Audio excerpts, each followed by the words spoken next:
సజీవమైన దేవుని పక్షమున నీ యొద్దకు పంపబడితిని.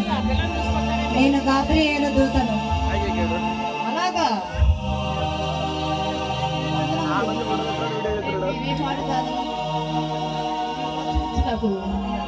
భయపడదని చెప్తున్నా. వందనములు మరియా, దేవుని వలన కృప పొందితివి.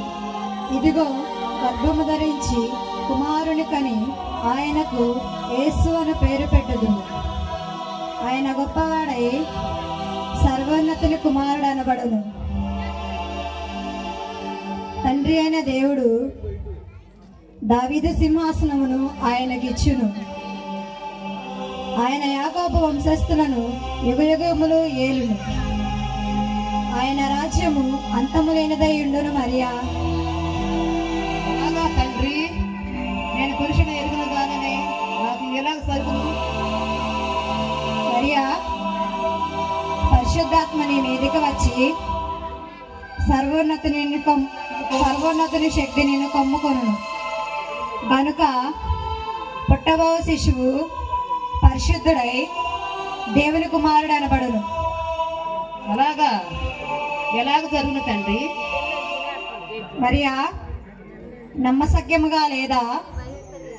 నీ బంధువురాలు ఎలిజబెత్ కూడా తన వృద్ధాప్యమునందు ఒక కుమారుని గర్భం ధరించి ఉన్నది. గొడ్రాలు అనబడిన ఆమెకు ఇది 6వ మాసము. అలాగే తండ్రి. ఆహా, దేవుని కార్యం ఎంత గొప్పది!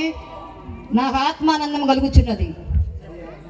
మరియా, దేవుని చెప్పిన ఏ మాట అయినను నిరర్ధకము కానేరదు కదా. ఆయనకు సమస్తమును సాధ్యమే. అయితే ఇదిగో తండ్రి, ప్రభు దాసురాలను దేవుని ద్వారా పంపబడిన మాట చొప్పున జరుగును గాక. మరియా, వెళ్ళి వచ్చేదను. సిద్ధం ప్రభు, దైవ సిద్ధము ప్రభు.